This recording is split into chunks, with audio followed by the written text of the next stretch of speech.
Tara guys, magluluto naman tayo ng another recipe for chicken. Ganito nga ang gawin nyo sa chicken nyo. Tiyak na mapaparami na naman ang kain nyo. Ang sarap niya guys, pati sarsa nanunuot sa lasa. Grabe. Try nyo to guys.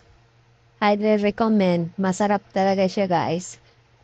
Ayan na nga ang ating gagawin sa ating chicken. Binabad muna natin sa asin at paminta. At maglalagay tayo ng oyster sauce. Ayan. At pagkatapos niyan, maglalagay din tayo ng asukal.